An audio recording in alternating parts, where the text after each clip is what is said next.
Рибарят и неговата душа. Приказка от Оскар Уайлд. Всяка вечер младият рибар излизаше в морето и хвърляше мрежите си във водата.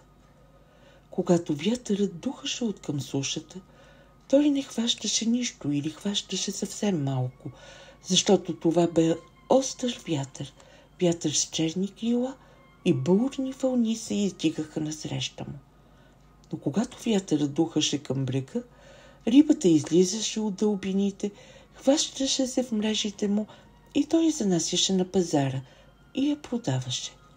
Всяка вечер излизаше той в морето, а една вечер мрежата му бе толкова тежка, че едва я теглеше към лодката.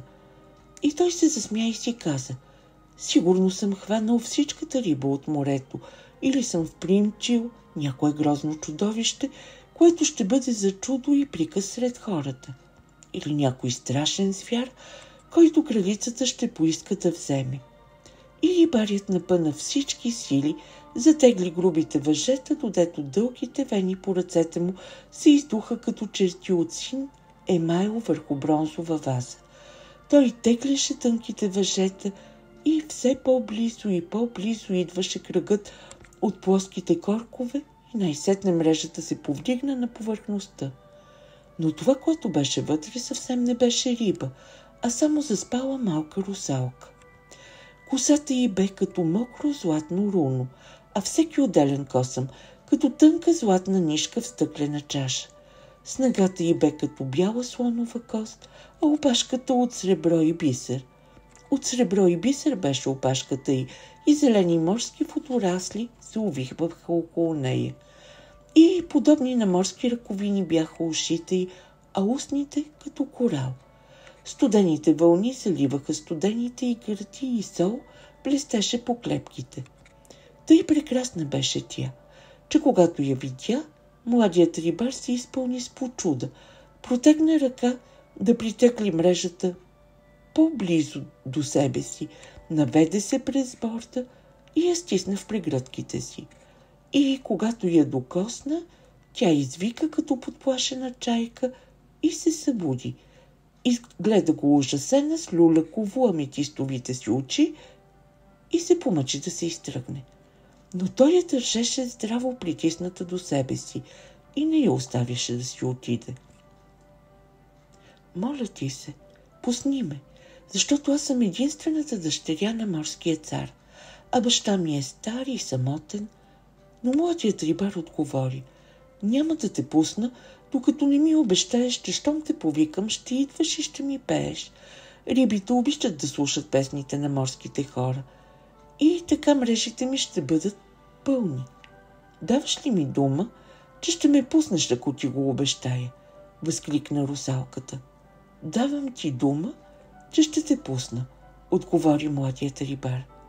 Тогава тя му даде обещание и се закле с клетвата на морските хора, и той разтвори ръце и тя потъна във водата, разтреперана от непонятен страх. Всяка вечер младият рибар излизаше в морето и викаше русалката, и тя се издигаше от водите и му пееше. Делфините обикаляха в кръг около нея, а плашливите чайки се виеха над главата й. А тя пееше чудна песен, защото пееше за морските хора, които прекарват стадата си от една бездна в друга и носят малките теленца на рамо, за тритоните, които имат дълги зелени бради и космати гърди и надуват извити ръковини, когато минава царят, за царския дворец, който е целият от кехлибар, с покрив от бистър смарагд и постлан с блестящ бисер, за морските градини, където огромните ветрила на корала се люшкат цял ден, а рибите се стрелкат насам, натам, като сребърни птици, и анемониите се държат за скалите и сьомката се излюбва в назъбения жълт пясък. Тя пееше за големите китове, които идват от северните морета и имат остри ледени висулки по перките си, за сирените, които разказват такива чудесни неща, че търговците запушват ушите си с восък, да да не ги чуят, понеже иначе ще скочат във водата и ще се удавят. За потъналите галери с високи мачти и замръзнали моряци, вкопчили се във въжетата, където скумри влизат и излизат през кръглите прозорчета. За малките рачета, които са неуморни пътешественици, вклещват се в дъната на корабите и обикалят света. За сепиите, които живеят по скалите и простират напред своите дълги черни ръце и могат да накарат, когато пожелаят, да настъпи нощ. Пееше за Наутилуса, който си има собствена лодка, издълбана в опал и плаваща с копринено платно, за безгрижните водни духове, които бирят на арфи и могат да приспят великия кракен, за малките деца, които хващат хлъзгавите костенурки и със смях се возят на гърба им, за русалките, които лежат в бялата пяна и протягат ръце към мореплавателите, и за тюлените с извити зъби, и за мършовете с развети гриви. И докато тя пееше, всички рибитони излизаха от дълбочините да я слушат, а младият рибар хвърляше мрежите си около тях и ги хващаше, а други убиваше с копие. И когато добре натоварваше лодката си, русалката му се усмихваше и потъваше в морето. Но никога не се приближаваше до него толкова, че да не може да я допре. Той често я викаше и се молеше, но тя не искаше. А когато се опитваше да я хване, гмуркаше се като тюлен и този ден рибарят не я виждаше вече. И всеки ден гласът й звучеше все по-сладко в неговите уши. Толкова сладък беше гласът й, че той забравяше мрежите и хитрините си и изоставяше своя занаят. С оранжево червени перки и изпъкнали златни очи, тоновете минаваха край него на стада, но той не им обръщаше внимание. Копието лежеше до него неизползвано, а оплетените от ръките кошници оставаха празни.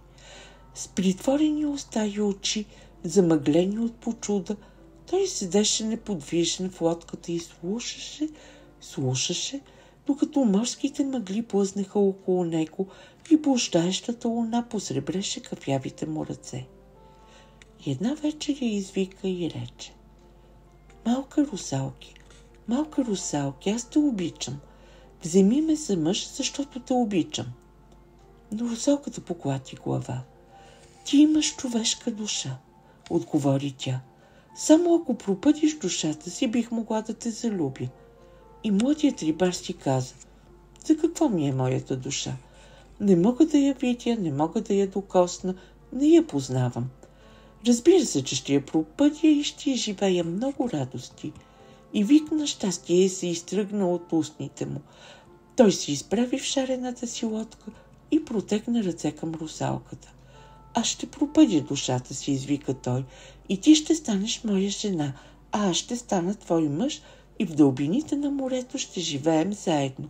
И ти ще ми покажеш всичко, за което си ми пяла, а аз ще правя всичко, каквото пожелаеш. И няма да се разделим цял живот. А малката русалка се засмя от радост и закри лицето си с ръце. Но как да пропъдя душата си? Възкликна младият рибар. Кажи ми как и ще видиш, че ще го направя. Уви, не зная, каза малката русалка. Морските хора нямат душа. И тя потъна в дълбините, вперила в него тъжен поглед. И тъй, рано на другата сутрин, преди още слънцето да се вдигне една педя над хълмовете, младият рибар отиде в дома на свещеника и почука 3 пъти на вратата. Послушникът погледна през прозорчето, видя кой е дръпна резето и му каза: влез. И младият рибар престъпи прага и коленичи на дъхавите рогозки на пода, извика на свещеника, който четеше от святата книга, и му каза: отче, аз любя морска девойка, но моята душа ми пречи да изпълня желанието си. Кажи ми, как мога да пропъдя душата си, защото всъщност тя не ми трябва. Каква стойност има душата за мен? Не мога да я видя, не мога да я докосна, не я познавам. А свещеникът се заудря в гърдите и отговори: Горкоти, Горкоти, ти си полудял или си ял някаква отровна билка, защото душата е най-благородната част от човека и ни е била дадена от Бога, за да я използваме за благородни неща. Няма нищо по-скъпоценно от човешката душа. Няма нищо земно, което може да се сравни с нея. Тя струва колкото всичкото злато на света и е по-скъпоценна от рубините на царете. Не мисли, синко мой, повече за това, защото за такъв грях няма прошка. Морските хора, те са загубени и тези, които общуват с тях, са също загубени. Те са като дивите зверове, които не знаят кое е добро и кое е зло, и Господ не е умрял заради тях. Очите на младия рибар се наляха със сълзи, когато чу жестоките слова на свещеника. Той се изправи и му каза: Отче, фавните живеят в гората и са щастливи, а по скалите се едят тритони сарфи от червено злато. Позволи ми да бъда като тях, моля ти се, защото те живеят като цветята. Каква полза имам аз от моята душа, щом тя стои между мен и съществото, което любя? Телесната любов е ниска, възкликна свещеникът и с мръщи вежди. И ниски изли са нечестивите същества, които Бог търпи да кръстосват неговия свят. Проклети да са горските фавни, проклети да са морските певци. Чувал съм ги нощно време и те са се мъчили да ме отклонят от моите молитви. Те ми чукат на прозореца и се смеят. Те ми шепнат на ушите разкази за своите пагубни радости. Те ми изкушават с съблазни и когато понече да се молят, кривят се насреща ми. Те са загубени, казвам ти, те са загубени. За тях няма рай, няма и яд. И нито на едното, нито на другото място ще прославят те Божието име. Отче, ти не знаеш какво говориш, извика младият рибар. Веднъж хванах с мрежите си дъщерята на морския цар. Тя е по-хубава от зорницата и по-бяла от месеца. Зарад нейната снага съм готов да дам душата си, а зарад нейната любов съм готов да се откажа от рая. Кажи ми това, което те питам, и ме остави да си отида с мир. Махни се, извика свещеникът. Твоята любима е загубена и ти ще бъдеш загубен с нея. И не му даде благословие и го изпъди от къщата си. А младият рибар се запъти към пазарището и вървеше бавно, с оборена глава като човек, постигнат от скръб. И когато го видяха да идва, търговците зашепнаха помежду си, а един от тях излезе напред да го посрещне, извика го по име и му рече: Какво имаш за продан? Ще ти продам моята душа, отговори той. Моля ти се, купи от мен, защото ми е омръзнала. За какво ми е твоята душа? Не мога да я видя, не мога да я докосна, не я познавам. Но търговците му се присмяха и казаха: За какво ни е човешка душа? Тя не струва пукната пара. Продай ни тялото си, да ни рубува и ние ще те облечем в морско синьо и ще сложим пръстен на ръката ти и ще те направим любимец на царицата. Но не дай ни говори за душата, защото тя за нас не е нищо, нито има някаква стойност да ни послужи. И младият рибар си каза: Колко странно е това. Свещеникът ми каза, че душата струва колкото златото на целия свят, а търговците твърдят, че не струва пукната пара. И си отида от пазарището и слезе на морския бряг и се замисли какво трябва да стори.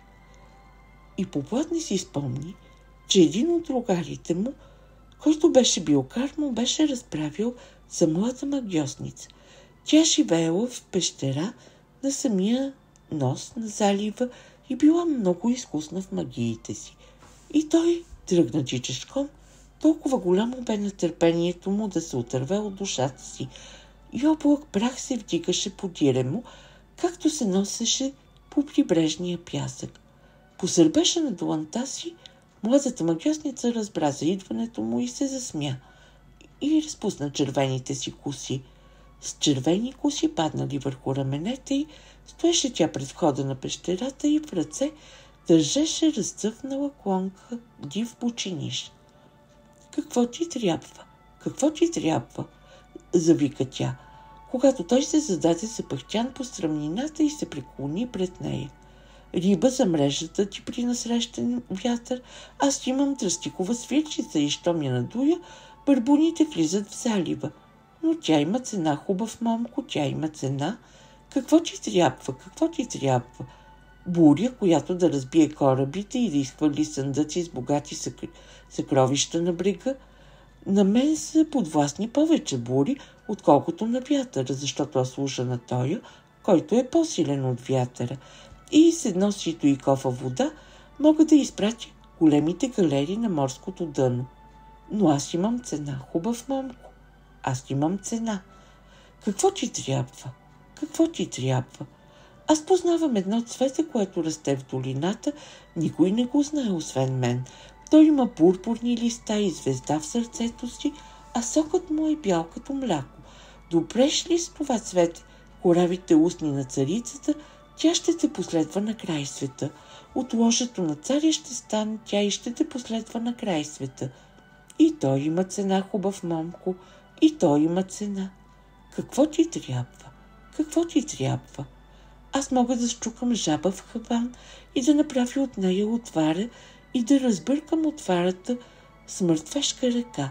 Напръскай с нея неприятеля си, когато спи, и той ще се превърне в черна усойница и родната му майка ще го погуби. С колело мога да сваля месеца от небето, а в един кристал мога да ти покажа смъртта. Какво ти трябва? Какво ти трябва? Кажи ми какво желаеш и ще ти го дам, но ще ми платиш, хубав момко. Ще ми платиш. Аз желая само едно малко нещо, каза младият рибар. И въпреки това свещеника се разгневи и ме изпъди. Той е съвсем малко, а търговците ми подиграха и ми отказаха. Затова дойдох при теб, макар хората да казват, че си зла, и каквато цена да ми поискаш, ще ти платя. Какво искаш? Попита магьосницата и се приближи до него. Искам да пропъдя душата си, отговори младият рибар. Магьосницата пребледня, потрепери и скри лице в синьото си на метал. Хубав момко, промълви тя. Страшно е да се направи такова нещо. Той отметна кистенявите си кадрици и се изсмя. Душата е нищо за мен. Не мога да я видя, не мога да я докосна. Не я познавам. Какво ще ми дадеш, ако те науча? Попита магьосницата и го загледа с прекрасните си очи. 5 жълтици, отговори рибарят, и мрежите, и направената от плет хижа, в която живея, и шарената лодка, с която плавам. Само ми кажи как да се отърва от душата си и ще ти дам всичко, каквото имам. Тя му се изсмя подигравателно и го удари с клончето бучиниш. Аз мога да превърна есените листа в злато, отговори тя, и мога да изтъка бледите лунни лъчи в сребро, стига да пожелая. Този, комуто слуша, е по-богат от всички царе на този свят и владее техните земи. Какво тогава да ти дам? Възкликна рибарят, щом не искаш нито злато, нито сребро. Магьосницата го поглади по косата с тънката си бяла ръка. Трябва да танцуваш с мен, хубав момко, промълви тя и му се усмихна при тези думи. Само това ли? Извика очуден младият рибар и се изправи. Само това, отговори тя и му се усмихна пак. Тогава по залез слънце ще танцуваме двама с теб на някое скришно място, каза той, а след като танцуваме, ще ми кажеш, което искам да знам. Магьосницата поклати глава. По пълнолуние, промърмори тя. След това се огледа на всички страни и се ослуша. Една синя птица излетя с писък от гнездото си и се кръжи над дюните, а 3 пъстри птици изшумоляха в острата сива трева и си заподсвиркваха. Не се чуваше друг звук, освен звука на вълна, която влачи гладки камъчета по брега. Тогава тя простря ръка, притегли го по-близо до себе си и сложи сухите си устни на ухото му. До вечера трябва да дойдеш навръх планината, прошепна тя. До вечера има събор и той ще бъде там. Младият рибар се стресна и я погледна, а тя показа белите си зъби и се засмя. Кой е този, за когото говориш? Попита той. Това не е важно, отговори магьосницата. Иди до вечера, застани под клоните на габъра и ме чакай да дойда. Ако някое черно куче се спусне насреща ти, шибни го с върпова пръчка и то ще си отиде. Ако ти се обади някой бухъл, не му отговаряй. Когато настъпи пълнолуние, аз ще дойда при теб и двамата ще танцуваме на тревата. Но ще ми се закълнеш ли, че ще ми кажеш как да пропътя душата си? Запита той. Тя излезе на слънце и вятърът начупи косата й на вълни. Кълна се в козите копита, отговори тя. Ти си най-добрата магьосница, извика младият рибар, и аз наистина ще танцувам с теб до вечера навръх планината. Бих предпочел да ми поискаш злато или сребро, но ще получиш тая цена, която искаш, защото това е съвсем малко нещо. И той си свали шапката и ниско и се поклони и се затече обратно към града, изпълнен с голяма радост. А магьосницата го изпрати с очи и когато той се загуби от погледа й, влезе в пещерата и извади огледало от украсено с резба кедрово ковчеже, сложи го на поставка, хвърли пред него върбина върху разгорещените дървени въглища и се вгледа през виещия се пушек. И след малко сви умруци от яд. Той трябва да бъде мой, промълви тя. Аз не съм по-грозна. И тая вечер, когато месечината изгря, младият рибар се качи навръх планината и застана под клоните на габъра. Като щит от излъскан метал лежеше кръглото море в краката му и сенките на рибарските лодки се движеха из заливчето. Голям бухъл с жълти като сяра очи го извика по име, но той не отговори.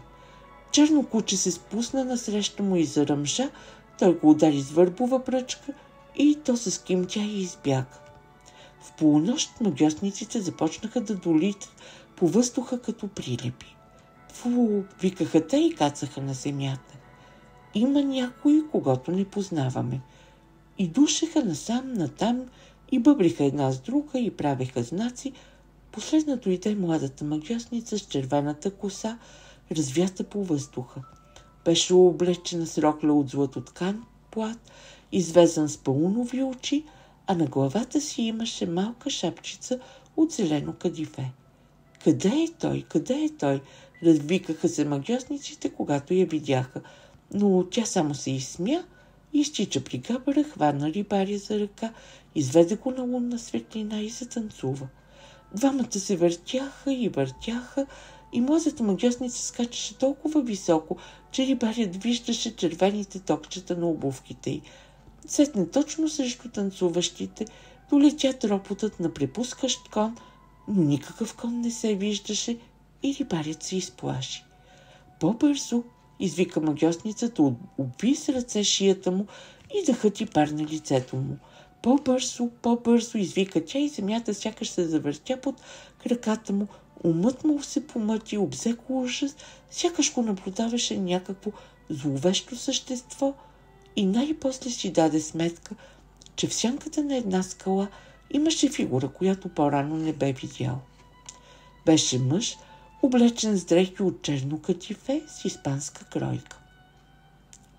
Лицето му беше странно бледо, но устните му приличаха на великолепно червено цвете.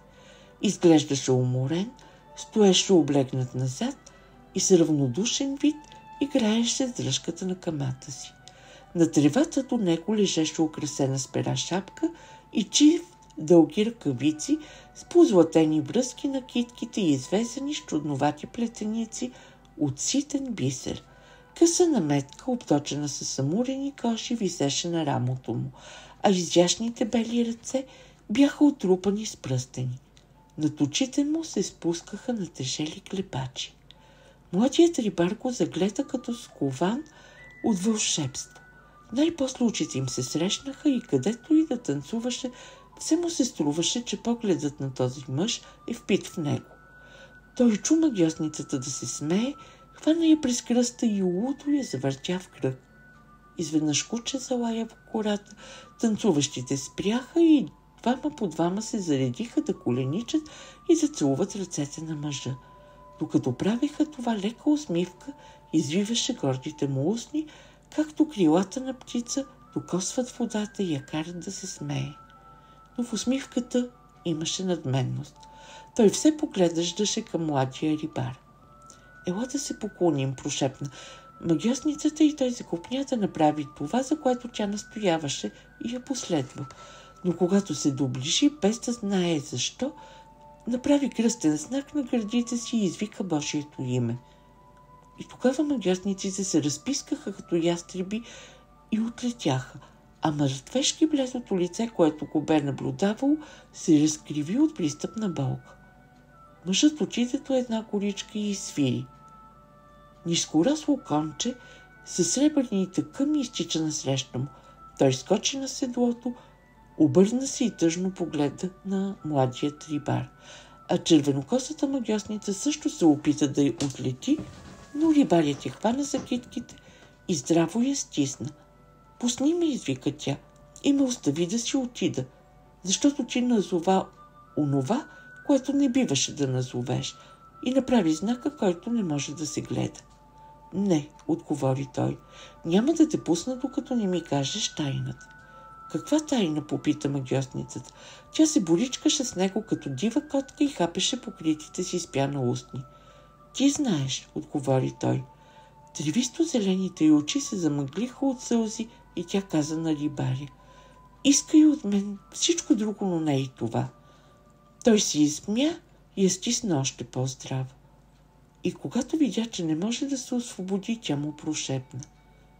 Аз съвсем не съм по-грозна от дъщерите на морето и не съм по-малко чаровна от ония, които живеят в сините води.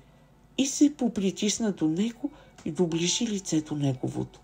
Но той я отблъсна начумерено и каза: ако не си изпълниш обещанието, ще те убия, защото си вероломна магиосница.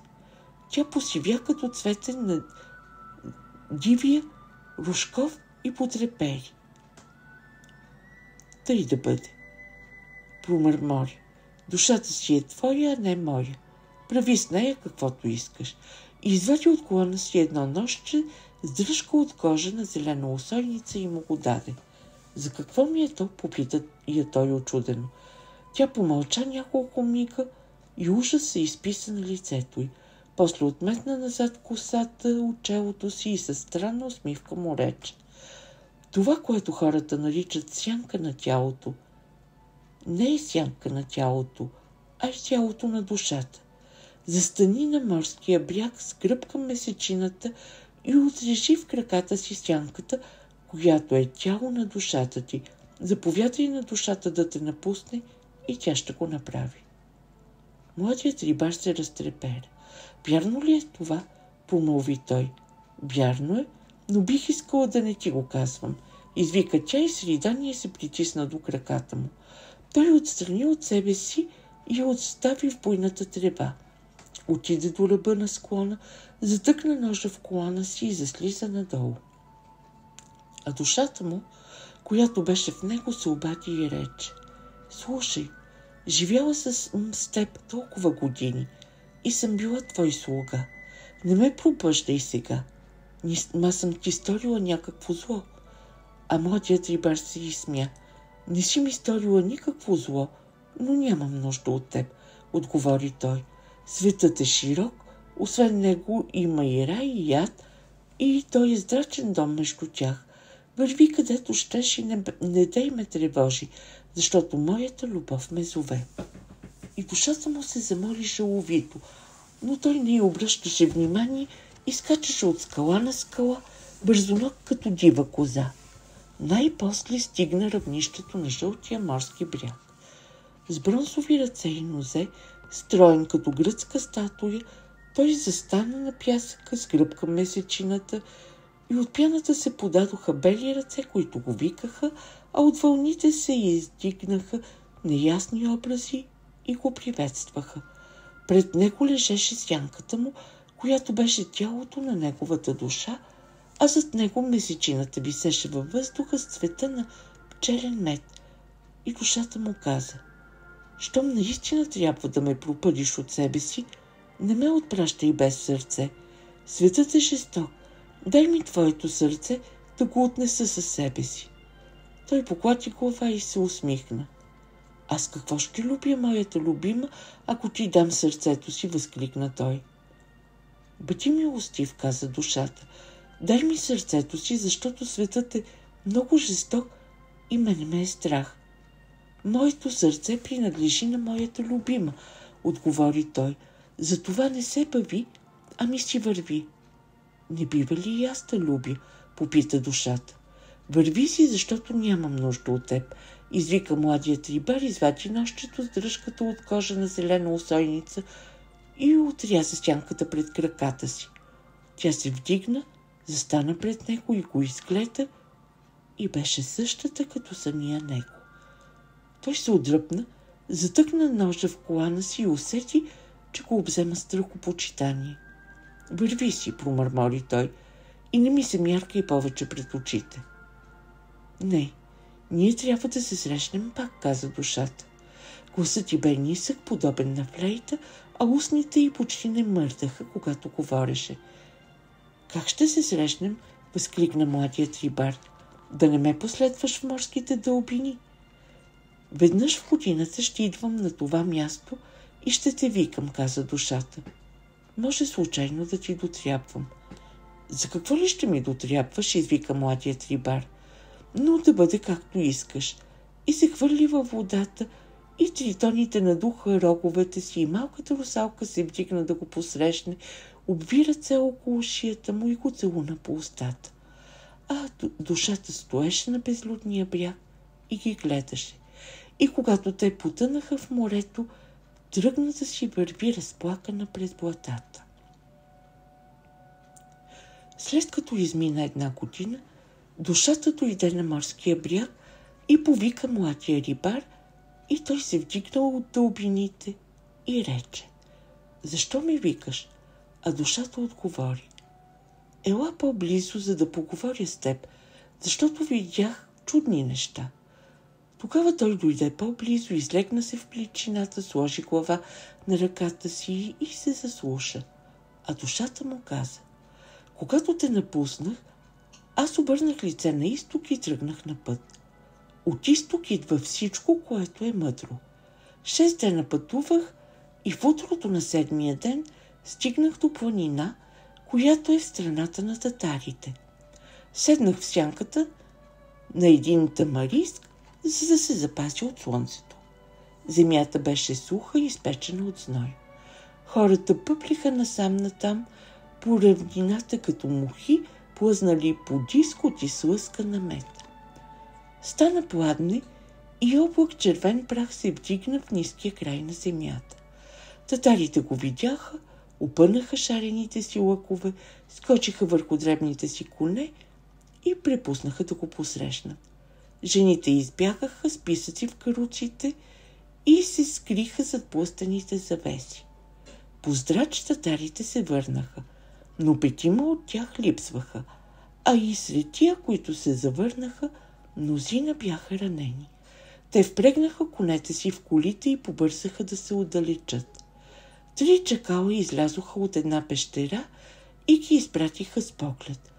После подушиха въздуха с ноздрите си и зачичаха в тръст в обратна посока. Когато изгря месеца, видях огън да гори в равнината и се запътих към него. Дружина търговци бяха насядали на килими около него. За тях камилите им бяха вързани за колове, а негрите, които бяха техни слуги, опъваха на пясъка шатри от дъбена кожа и правеха висока ограда от бодливи храсти. Приближих се. Главатарят на търговците се изправи, извади сабията си и ме попита какво търся. Отговорих, че съм княз в своята страна и че съм избягал от татарите, които са се опитвали да ме заробят. Главатарят се усмихна и ми посочи 5 глави, набучени върху дълги бамбукови стъбла. После ме попита кой е пророкът Господен и аз отговорих: Мухамед. Когато чу името на лъже пророка, той се поклони, хвана ме за ръка и ме настани до себе си. Един негър ми донесе кобилешко мляко в дървена паница и парче печено агнешко месо. При зори тръгнахме на път. Аз яздех до главатаря да камила с червен косъм и един бързоходец тичаше пред нас с копие в ръка. От двете страни имаше войни, а след тях идваха мулета с токите. Имаше 40 камили в кервана, а мулетата бяха 2 пъти по 40 на брой. От страната на татарите отидохме в страната на тия, които кълнат луната. Видяхме грифони да пазят златото им върху бели скали и люспести дракони заспали в пещерите си. Когато минавахме през планините, задържахме дъха си, за да не се съборят отгоре ни снеговете, и всеки беше вързал пред очите си було от прозирен плат. Когато минавахме през долините, пигмеите, скрити в дървесни хралупи, ни целиха със стрели, а нощем чувахме диваците да бият тъпани. Когато стигнахме до маймунската кула, сложихме пред маймуните плодове и те не ни закачиха. Когато стигнахме до змийската кула, дадохме на змиите топло мляко в бронзови купи и те ни оставиха да минем. 3 пъти през време на пътуването излизахме пред бреговете на река Уксус. Приминавахме я с дървени салове върху големи мехури от надути кожи. Хипопотами гневно плуваха срещу нас и се мъчеха да ни погубят, а камилите, когато ги виждаха, се разтреперваха. Царете на всички градове ни облагаха с данък, но не ни пускаха да влезем през портите им. Те ни хвърляха хляб, малки царевични питки, печени с мед и питки от бяло брашно с плънка от фурни. За всеки 100 коша им давахме по 1 зърно кехлибар. Когато ни виждаха да се приближаваме, жителите на селата отравяха кладенците и бягаха по планинските върхове. Ние се бихме с магадинците, които се раждат стари, стават все по-млади и по-млади от година на година и умират съвсем малки деца. И с тройците, които казват, че са синове на тигри и се боядисват жълта и черна боя. И саурантите, които погребват мъртъвците си по върховете на дърветата, а самите живеят в тъмни пещери, да не би да ги убие слънцето, което е техен бог, и скримниците, които се кланят на крокодил и му поднасят убици от зелено стъкло и го хранят с масло и пресни птици, и с агазанбейците, които имат кучешки муцуни, и с сибанците, които имат конски крака и тичат по-бързо от конете. 1/3 от хората ни измряха в боеве и още 1/3 измряха от лишения. Останалите роптаеха против мен и казваха, че съм им донесъл нещастие. Тогава извадих усойница изпод един камък и оставих да ме ухапе. Те видяха, че нищо не ми стана и се уплашиха. На 4-тия месец стигнахме до град Илео. Беше нощ, когато дойдохме до гората пред градските стени и въздухът бе душен, понеже месецът се движеше в зодията на Скорпиона. Набрахме зрели нарове от дърветата, отворихме ги и изпихме сладкият им сок. След това легнахме на килимите си и зачакахме зората. А при зори ставахме и почукахме на градската порта. Тя беше изкована от червен бронз, с изваяни на нея морски дракони и дракони, които имат крила. Пазачите погледнаха надолу от назъбените стени и ни попитаха какво искаме. Преводачът на кервана отговори, че сме дошли от Сирийския остров с много стоки. Те взеха заложници и казаха, че ще ни отворят портата на пладне, и ни помолиха да почакаме до тогава. Напладне отвориха портата и щом влязохме, хората се стекоха на тълпи от къщите, за да ни гледат, а един вестител тръгна из града да надува ръковина и да известява за нас. Ние спряхме на пазарището, негрите развързаха вързопите с пъстри платове и отвориха съндъците от сикоморово дърво. И когато те свършиха работата си, търговците наредиха странните си стоки на двусъчнено платно от Египет и рисуван ленен плат от Етиопия, пурпурни сюнгери от Тир и сини завеси от Сидон, чаши от студен кихлибар и тънки съдини от стъкло и чудновати съдове от печена глина. От покрива на една къща ни гледаха насъбрали се жени. Една от тях беше с маска от позлатена кожа. И на първия ден дойдоха жреците да обменят стоките си с нас, на втория ден дойдоха благородниците, а на третия дойдоха занаятчиите и робите. И такъв е обичаят им с всички търговци, докато те остават в града. А ние останахме за цял месец и когато месецът започна да се смалява, дотегна ми да тръгнах да обикалям улиците на града и стигнах до градината на техния бог. Жреците с жълтите си одежди мълчаливо се движеха сред зелените дървета и върху настилка от чер мрамор стоеше розово-червения дом, в който живееше Богът. Вратите му бяха от пъстра гласура, бикове и пауни бяха изваяни върху тях от изпъкнало и излъскано злато.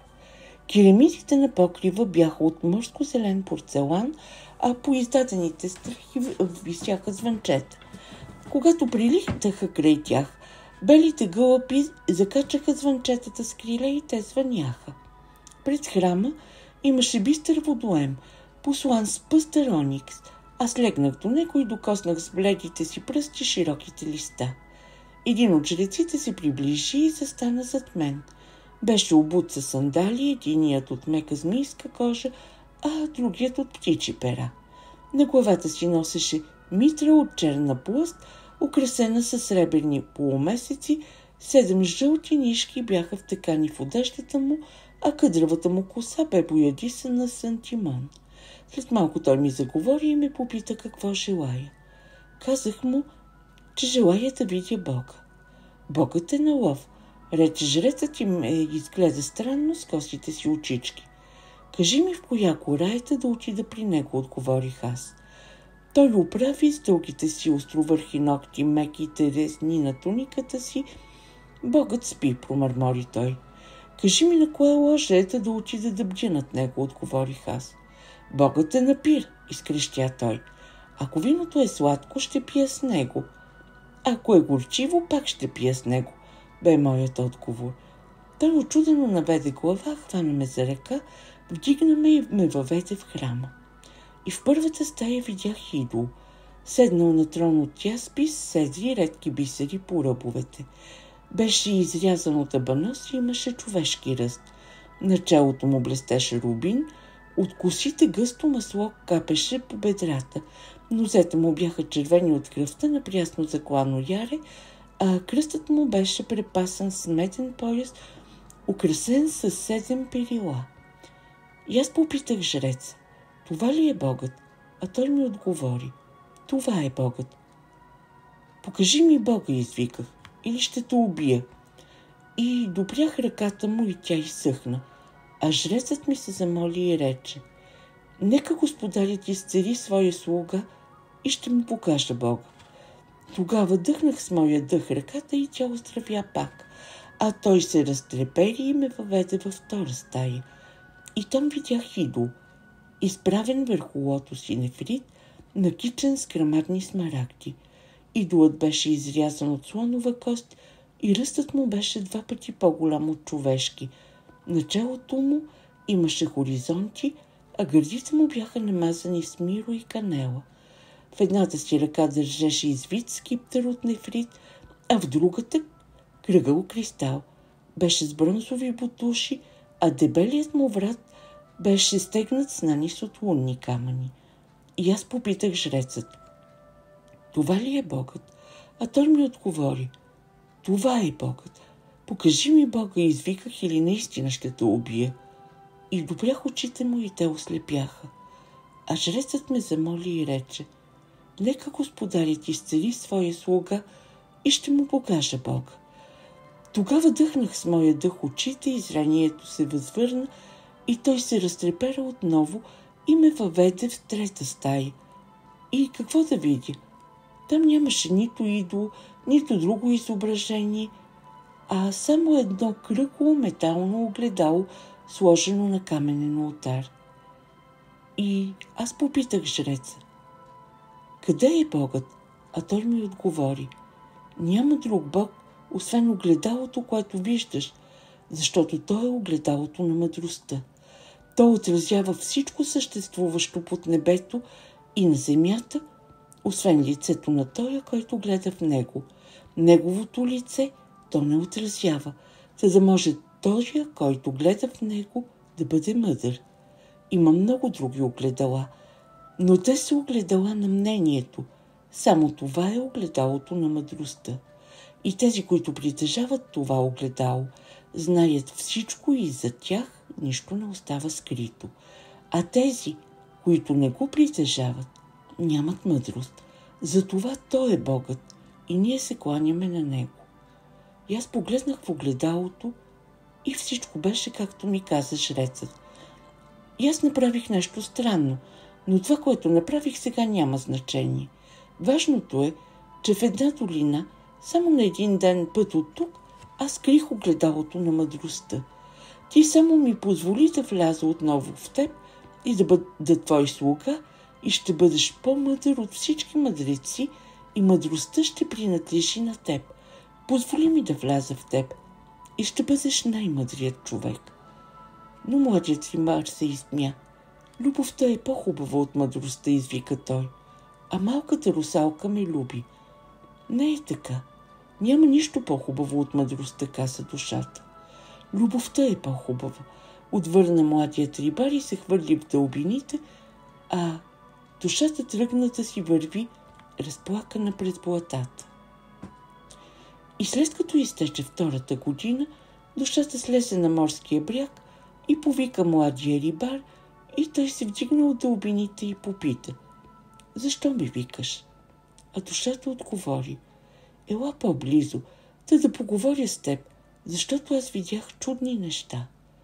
Тогава той дойде по-близо, излегна се в пличината, сложи глава на ръката си и заслуша. И душата му заговори: когато те напуснах, аз се обърнах с лице към юг и тръгнах на път. От юг идва всичко, което е скъпоценно. 6 дена вървях аз по пътищата, които водят към града Антре, по прашните червени пътища, където винаги вървят поклонниците. Вървях и аз, и в утрото на 7-я ден вдигнах очи и ето, градът лежеше в краката ми, защото е в долина.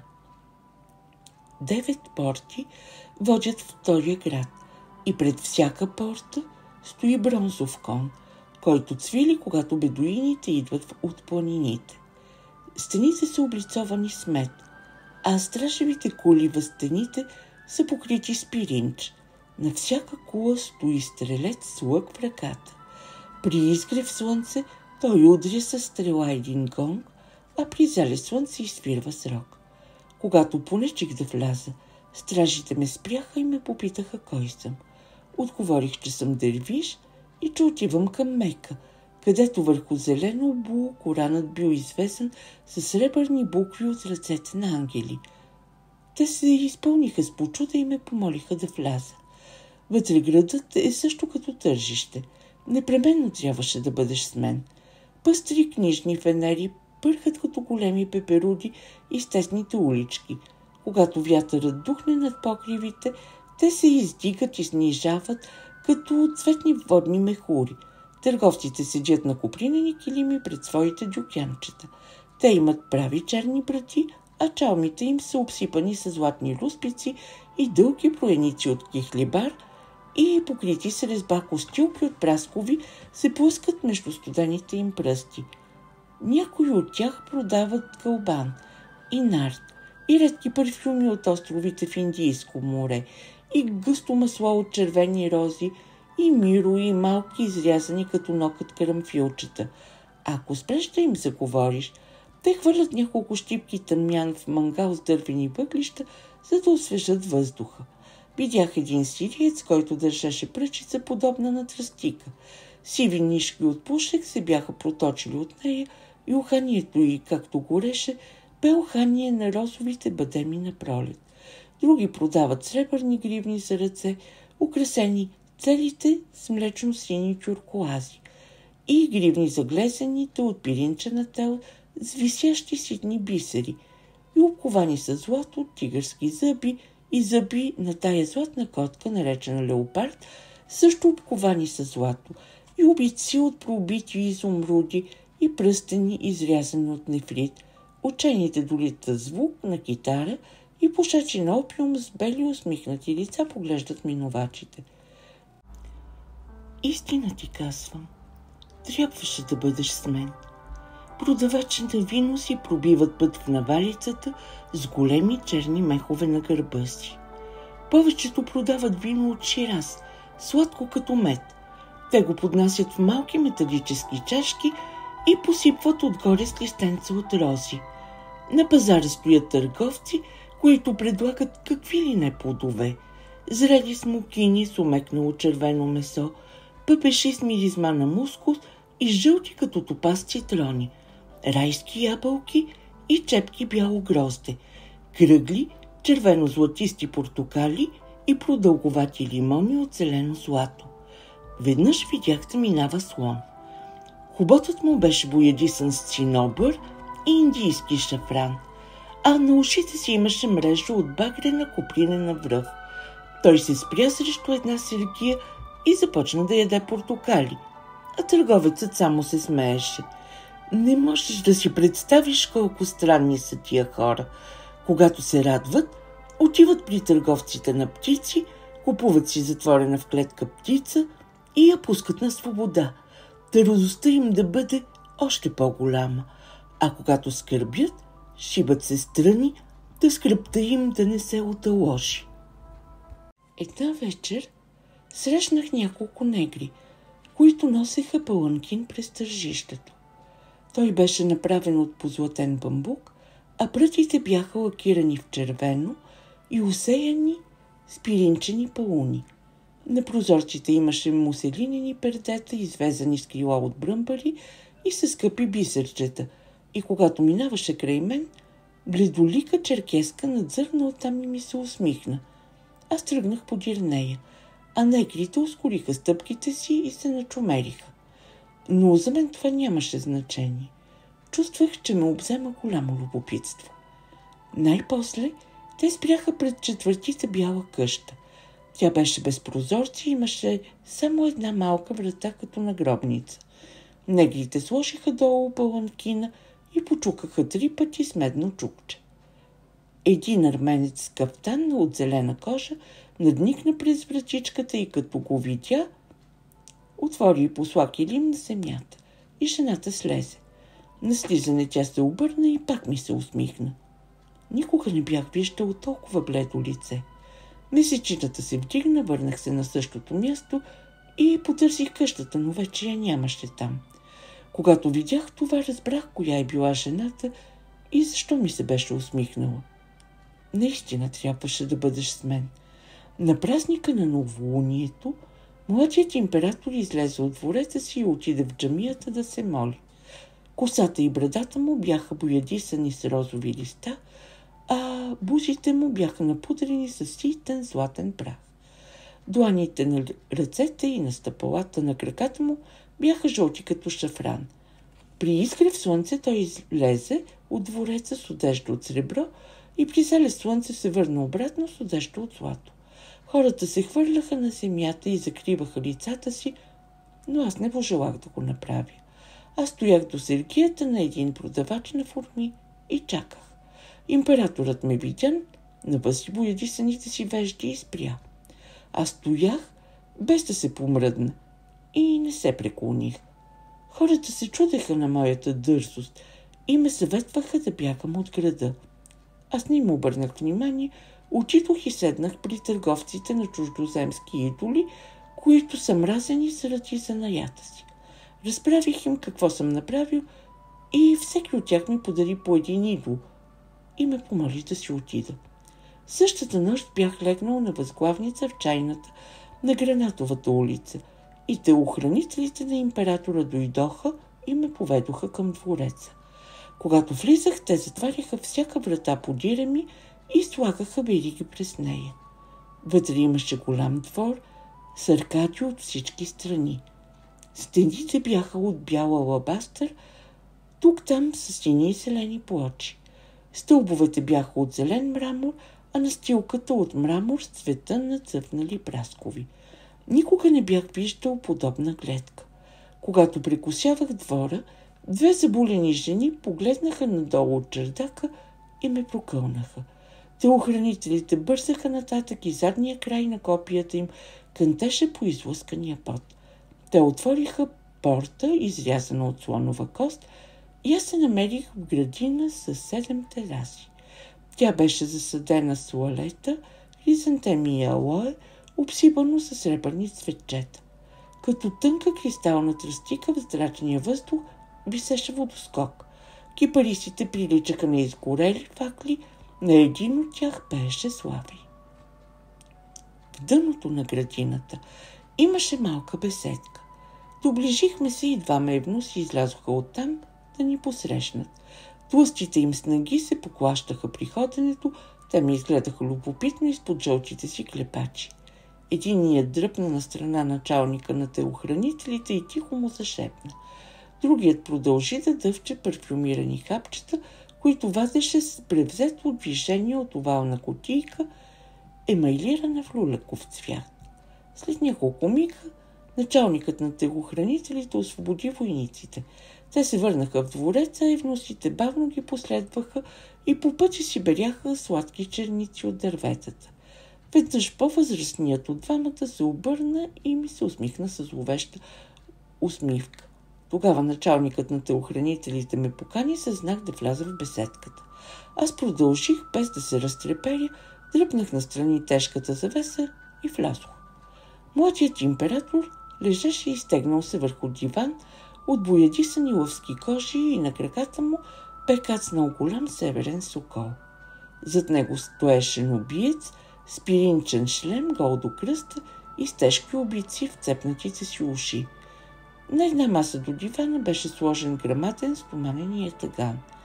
Като ме видя, императорът се навъси и попита: „Как се казваш? Не знаеш ли, че аз съм император на този град?“ Но аз не отговорих. Той посочи с пръст ятаганен, убиецът го сграбчи, втурна се напред и ме удари със страшна сила. Острието изсъска и мина през мен, без да ми причини никакво зло. Негърът залитна и се просна на пода, а като се изправи, зъбите му тракаха от ужас и той се скри зад дивана. Императорът скочи на крака, грабна копие от стойка с оръжие и го хвърли срещу мен. Аз го хванах, както хвърчеше, и пречупих дървото на две. Той изстреля към мен стрела, но аз стигнах ръце и тя спря във въздуха. Тогава той изтегли ханджар, затъкнат в колана от бяла кожа и преряза гърлото на нубиеца, за да не може робът да разкаже за неговият позор. Некърът се закърчи като стъпка на змия и червена пяна покри на мехури устните му. Щом той умря, императорът се обърна към мен, избърса свезена пурпурна кърпичка пота, блеснала по челото му и ме попита: „Пророк ли си, да не мога да те поразя, или син на пророк, да не мога да те раня? Моля те, напусни моя град тая вечер, защото докато си тук, аз не съм негов господар.“ Аз му отговорих: „Ще си отида, ако ми дадеш половината от съкровищата си. Дай ми половината от съкровищата си и ще си отида.“ Той ме хвана за ръка и ме заведе в градината. Началникът на телохранителите ме видя и се изуми. Евнусите ме видяха, коленете им се разтрепериха и те паднаха на земята от страх. Има в двореца една стая с 8 стени от червен порфир и таван от пиринчени плочки, от които висят лампи. Императорът допря една от стените, тя се отвори и ние минахме по коридор, осветен от много факли. В ниши от двете страни стояха огромни делви за вино, напълнени до ръба с сребърни монети. Стигнахме средата на коридора. Императорът изрече дума, която не бива да се повтаря. Една гранитна врата се отвори широко на тайна пружина и той закри лицето си с ръце, за да не се заслепят очите му. Не можеш да повярваш колко великолепна беше тая стая. Там имаше грамадни коруби от костенурки, пълни с бисери и големи издълбани лунни камъни, струпани на куп с червени рубини. Златото беше насипано в ковчежата от слонска кожа, а златният пясък в кожени торби. Имаше опали и сапфири, опалите в чаши от кристал, сапфирите в чаши от нефрит. Кръгли зелени изумруди бяха наредени по големина върху тънки блюда от слонова кост, а в един ъгъл имаше копринени чували, едни с тюркоази, други с берили. Роговете от слонова кост бяха припълнени с лилави аметисти и пиринчените рогове с халцедон и сартоникс. Стълбовете, които бяха от кедър, бяха накачени с нанис от жълти сапфири. В плоски продълговати щитове имаше вино на червени гранати и зелени като трева карбункули. И всичко това е само 1/10 от нещата, които бяха там. Като свали ръце от лицето си, императорът ми каза: ето моята съкровищница и половината от всичко в нея е твой, както ти обещах. Ще ти дам камили и камилари и те ще изпълнят заповедите ти и ще откарат твоя дял от съкровищата, в която част на света поискаш. И това ще стане още до вечера, защото не искам моят баща, слънцето, да види, че в града има човек, когато не мога да убия. Но аз отговорих: това злато е твое, среброто е също твое, твое са и скъпоценните камъни и всички скъпи неща. Аз нямам нужда от тях. Няма да взема от теб нищо друго, освен пръстенчето, което носиш на ръката си. Императорът се намръщи. Това е прост пръстен от олово, възкликна той, и няма никаква стойност. Вземи половината от съкровището и се махни от града.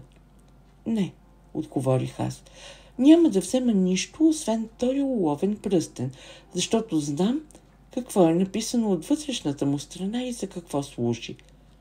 И императорът се разтрепери, замоли ми се и каза: вземи всички съкровища и се махни от града, и другата половина ще бъде твоя. И аз направих нещо странно, но това, което направих, сега няма значение.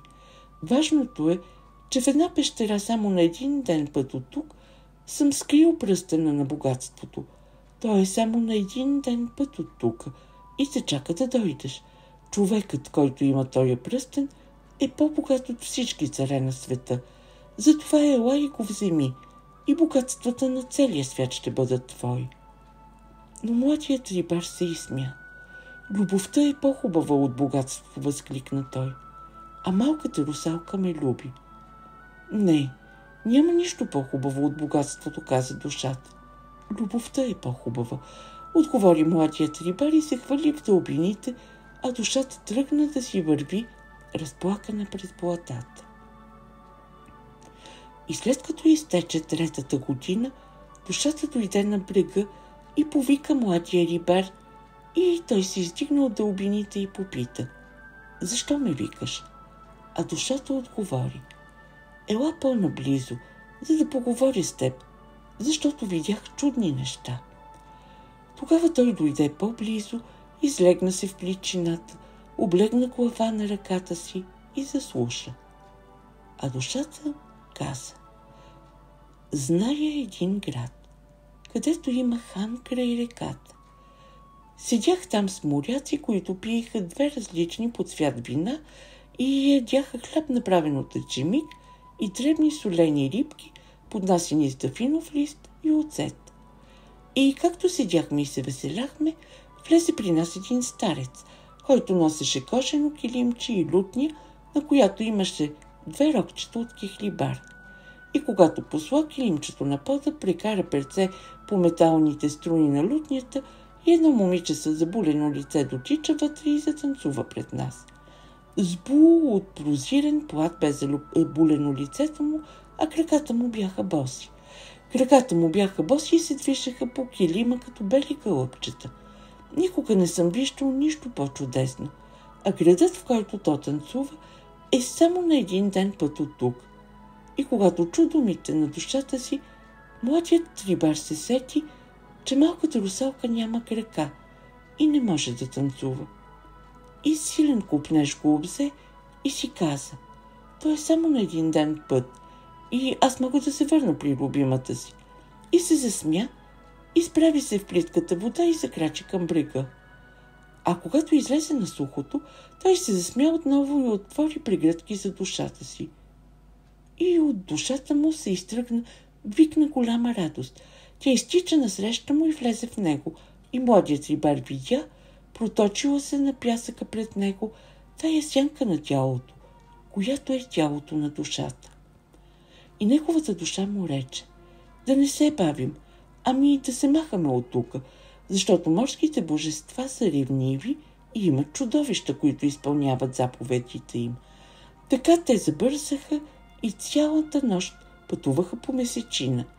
И целият следващ ден пътуваха по слънце, а вечерта на втория ден стигнаха до един град. И младият рибар попита душата си: в този ли град танцува момичето, за което ми говори? А душата му отговори: не е този град, друг е. Въпреки това, нека влезем.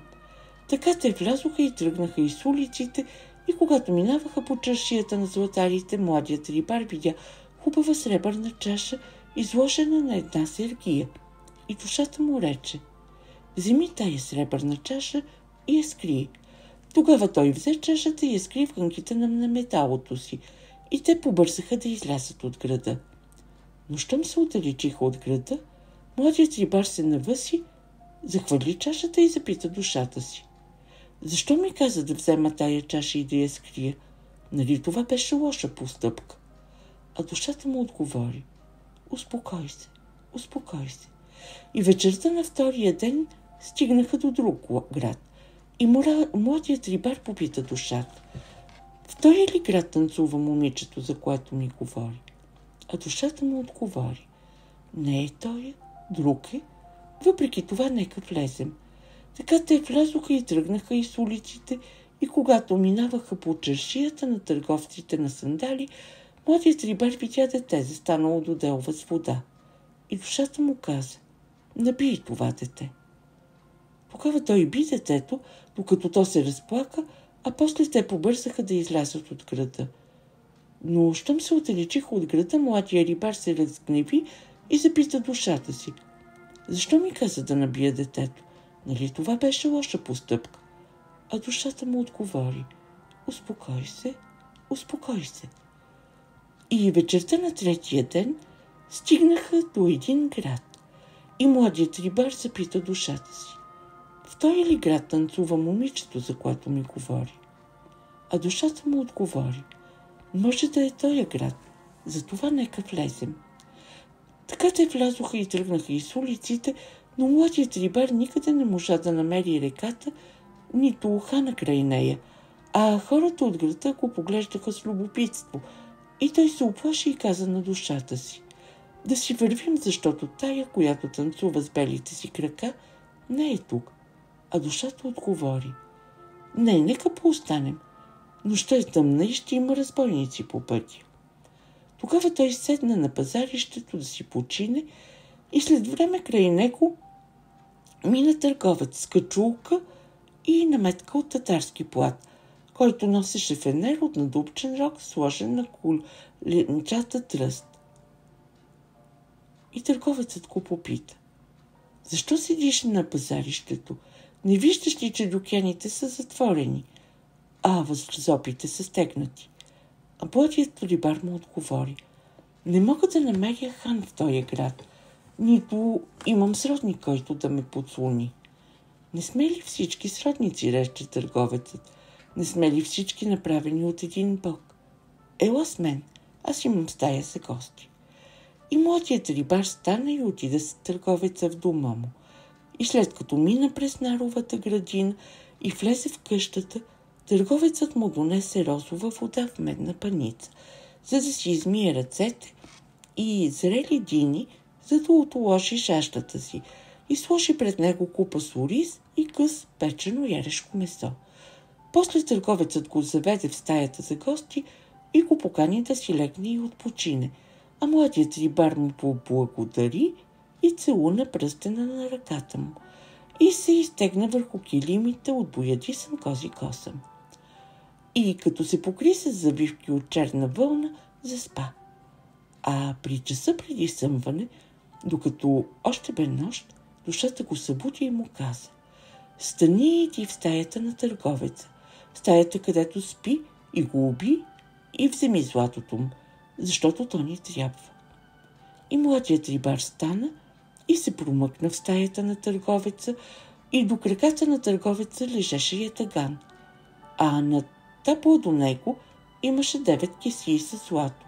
И той протегна ръка и докосна ятагана, и щом го докосна, търговецът се стресна и се събуди, и като сграбчи самия таган, извика на младият рибар: със зло ли се отплащаш за доброто и с кръв ли връщаш услугата, която ти направих?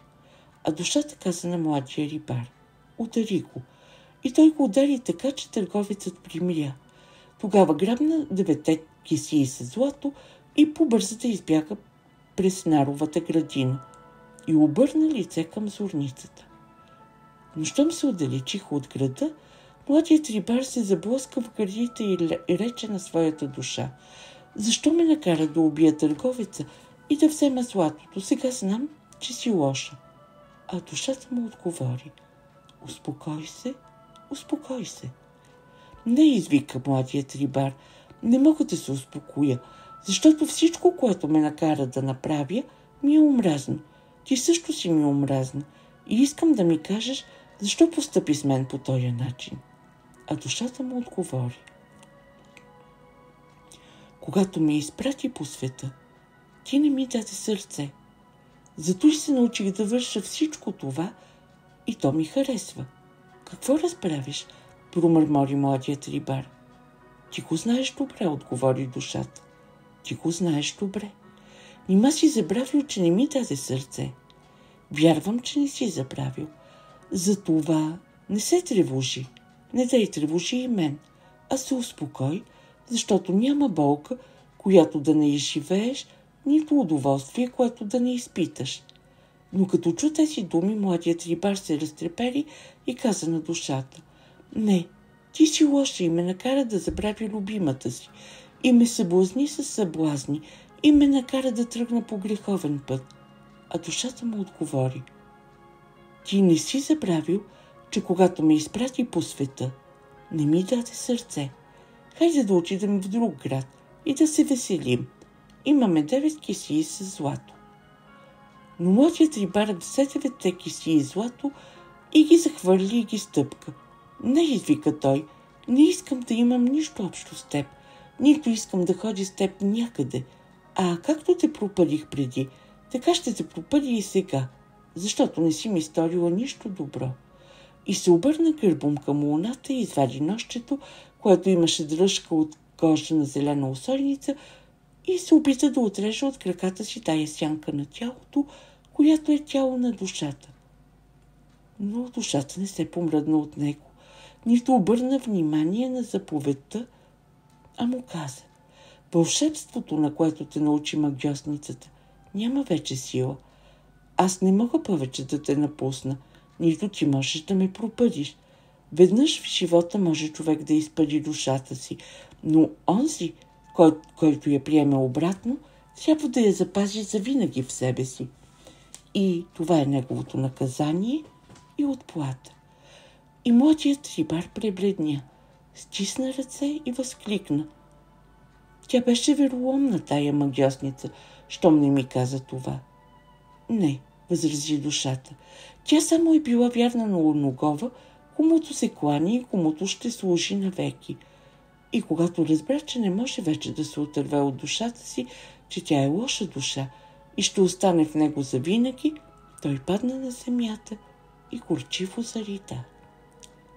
А близо ли младият рибар стана и каза на душата: ще си върша ръцете, за да не мога да изпълнявам твоите заповеди. И ще си стисна устните, за да не мога да повтарям твоите думи. И ще се върна на мястото, където живее тази, която любя. При морето ще се върна аз, при заливчето, където тя обича да пее, и ще я повикам. И ще й разкажа за злото, което съм сторил, и за злото, което ти ми стори.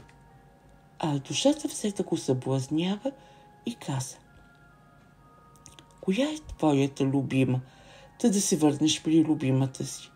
В света има много по-хубави от нея.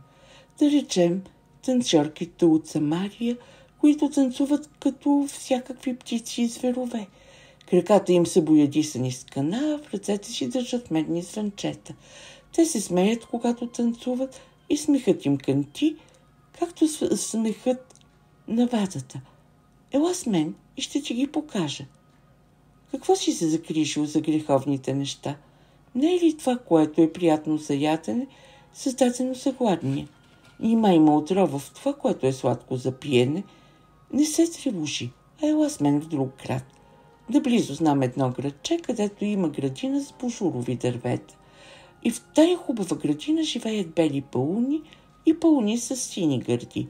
Когато разпелят на слънце опашките си, те приличат на кръгове от слонова кост и на кръгове от позлата, а тая, която ги храни, танцува за тяхно удоволствие и понякога танцува на ръце, а друг път танцува с краката си. Очите й са начернени с антимон, а ноздрите й са като ластовича опашка. От кукичките в едната й нозра виси цвете, изрязано от бисер. Тя се смее, когато танцува, и сребърните хълки на глезените й звънят като сребърни звънчета. Не се тревожи повече, а ела с мен в този град.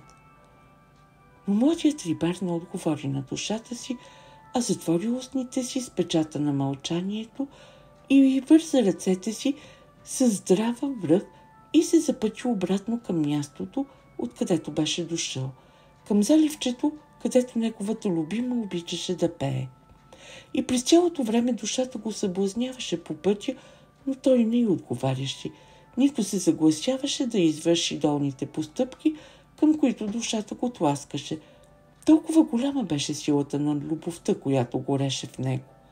И когато стигна морския бряг, свали връвта от ръцете си и махна печата на мълчанието от устните си и повика малката русалка. Но тя не дойде на неговия зов, макар че я вика и се моли цял ден. А душата му се присмя и рече: разбра ли, че твоята любов ти носи малко радост? Ти приличаш на тия, които по време на суша наливат вода в счупен съд. Ти даваш всичко, каквото имаш, а на теб в замяна не ти дават нищо. По-добре ще е да дойдеш с мене, защото аз зная къде е долината на сладите и какво се върши там. Но младият рибар не отговори на душата, а си направи жилище от плет в една цепнатина сред скалите и живя там цяла година. И всяка сутрин викаше русалката и попладне я викаше пак, а вечер мълвеше името й. Въпреки това, нито веднъж не се изтигна тя от морето да го посрещне, нито той можа да я намери найде в морето, макар да я търсеше в пещерите и в зелената вода, в вировете останали от прилива и в кладенците по морското дъно. А душата непрекъснато го съблазняваше с злини и му шепнеше за ужасни неща. И все пак не можа да го надделее. Толкова велика бе силата на любовта му. И след като изтече тая година, душата си помисли: аз съблазнявах господаря си със зло, но любовта му е по-силна от мен. Сега ще го съблазнявам с добро и може би тогава той ще дойде с мен. Затова тя заговори на младия рибар и рече: разправих ти за радостите по света, но ти остана глух за думите ми. Позволи ми сега да ти разкажа за мъката по света и може би ще ми изслушаш, защото истината е, че мъката е господар на този свят и няма човек, който да се избави от мрежите й. Има хора, които нямат дрехи, и други, които нямат хляб. Има вдовици, които се обличат с пурпур, и вдовици, които се обличат с дрипи. И смучурите кръстосват прокажени и вършат жестокости един спрямо друг. Просици ходят по пътищата и кесиите им са празни. Из улиците на градовете ходи гладът, а чумата седи пред портите им. Ела, ще отидем да поправим тия неща и да ги премахнем. Защо ще седиш тук и ще викаш любимата си, щом виждаш, че тя не отговаря на твоя зов? И какво е любовта, да държиш толкова много на нея? Но младият рибар не й отговори нищо. Толкова велика беше силата на любовта му. И всяка сутрин викаше русалката и попладна я викаше пак, а вечер мълвеше името й. Въпреки това, нито веднъж не се вдигна тя от морето да го посрещне, нито той можа да я намери някъде в морето, макар и да я търсеше в морските реки и в доловете, които са под вълните на морето. Станало съвсем морево през нощта и в морето станало сиво от зората. И след като изтече втора година, душата каза една вечер на младия рибар, седнал самин в плетеното си жилище: виж, аз те съблазних с добро, но любовта ти е по-силна от мен. Затова няма да те съблазнявам повече, но ти се моля, позволи ми да вляза в сърцето ти, да стане едно с теб, както съм била преди. Разбира се, можеш да влезеш, каза младият рибар, защото през дните, когато си скитала из света без сърце, трябва много да си страдала. Уви, възкликна душата, не мога да намеря място, откъдето да вляза, до толкова е обградено с любов това сърце. И все пак бих искал да ти помогна, каза младият рибар. Но щом изрече това, силен вик на жалба долетя от морето. Този вик хората чуват, когато умира някой от морските жители. И младият рибар скочи и напусна плетеното си жилище, изтича долу на брега и черни вълни забързаха към брега, понесли нещо, което беше по-бяло от сребро, бяло като морския прибой. Беше той и като цвете се мяташе по вълните. И прибоя го пое, пяната го пое от прибоя, а брегът го прие и тогава младият рибар видя в краката му да лежи тялото на малката русалка. Мъртво лежеше то в неговите крака. Заридал като измъчван болник, той се хвърли долу до нея и зацелува студената червенина на устните и замилва мокрия кихлибар на косите. Той се хвърли на пясъка до нея, разплакан като обезумял щастливец, и с кафявите си ръце я притисна до своите гърди. Студени бяха устните, но въпреки това той ги целуваше. Горчив бе медът на косата й, но въпреки това той го вкусваше с горчива радост. Той целуваше затворените клепки и пръските от буйните вълни, които оставаха в техните чашки, не бяха толкова солени, колкото неговите сълзи. И пред мъртвата той направи признание. В ръковидите на ушите й той изля тръпчивото вино на своя разказ. Той обви малките ръце около врата си и докосна с пръсти тънкото като тръстика гърло. Горчива беше радостта му и изпълнена със странно щастие бе болката му. А черното море прииждаше все по-наблизо, а бялата пяна стенеше като прокажен. С бели ногти от пяна морето се впиваше в брега. От двореца на морския цар отново долетя викът на жалба, а далеч в морето огромни тритони дрезгаво надуваха своите рогове. Бягай, каза душата, защото все по-нависоко се надига морето и ако се забавиш, ще те погуби. Бягай! Страх ме е, като виждам, че сърцето ти е затворено за мен поради твоята голяма любов. Бягай на безопасно място. Нали няма да ме изпратиш на онзи свят без сърце? Но младият рибар не слушаше душата, а викаше малката русалка и й казваше: любовта е по-хубава от мъдростта и по-скъпоценна от богатството и по-прекрасна от краката на човешките дъщери. Огньовете не могат да я погълнат, нито могат водите да я угасят. Аз те виках в зори, но ти не дойде на моя зов. Луната чу твоето име, но ти не ми обърна внимание, защото аз безчестно те напуснах за свое собствено зло, си отидох от теб. Но въпреки всичко, любовта ти винаги оставаше в мен и оставаше все тъй силна. Нищо не можеше да я победи, макар и да виждах пред себе си и зло, и добро, а сега, след като си умряла, с теб ще умра и аз. А душата му се молеше да си отидат, но той не искаше. Толкова голяма бе любовта му. И морето идваше все по-наблизо и се мъчеше да го залее с вълните си. И когато разбра, че краят е наближил, той целуна с безумни устни студените устни на русалката и сърцето в гърдите му се пръсна. И, понеже приливаше от любов, сърцето му се пръсна, душата намери откъде да влезе и влезе и се сля в едно с него, както беше преди. А морето заля младия рибар с вълните си. На утрото свещеникът излезе да благослови морето, защото се беше развълнувало. И с него тръгнаха монасите и певците, и носачите на свещи, и прислушниците с кандилниците, и много хора. И когато стигна брега, свещеникът видя младия рибар да лежи удавен в крайбрежния прибой, а в пригръдките му тялото на малката русалка. И намръщен той се дръпна назад, направи кръстен знак, извиси глас и каза: няма да благословя морето, нито онова, което е в него. Проклети да са морските хора и проклети да са всички, които общуват с тях. А той, който зарад любовта се отрече от Господа и лежи тук със своята възлюбена, сега е понесъл Божието наказание. Вдигнете неговото тяло и тялото на възлюбената му и ги погребете при отвъргнатите. Не поставяйте нито знак, нито белег над тях, да никой да не знае къде почиват, защото те бяха прокълнати при живе и прокълнати ще останат в смъртта. И хората сториха, както той им заповяда, и при отвъргнатите, където не никне никаква билка, изкопаха дълбока яма и заровиха в нея мъртвите тела.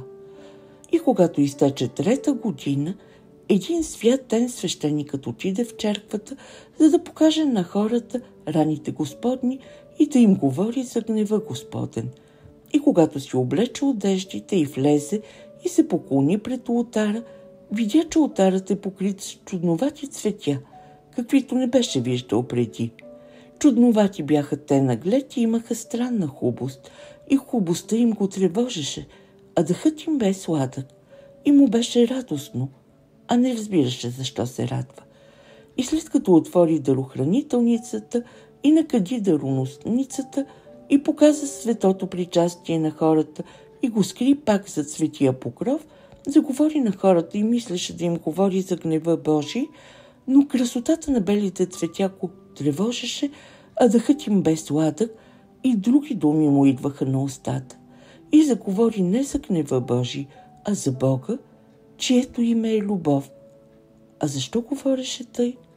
Не знаеше. И когато свърши словото си, хората плачеха, а свещеника се върна в ризницата и очите му бяха пълни с сълзи. И дяконите дойдоха и започнаха да го разсъбличат и му свалиха стихара и пояса, орара и патрихила, а той стоеше като унесен. И когато му свалиха одеждите, той ги погледна и попита: какви са тия цветя на олтара и откъде са? Какви са тия цветя, не можем да кажем, но са от края на гробището, където лежат отвъргнатите. И свещеникът се разтрепери, върна се у дома си и взе да се моли. А сутринта, още при зори, излезе с монасите и певците и носачите на свещи и прислужниците с кадилниците и много хора и отида на морския бряг. И благослови морето и всички диви същества в него.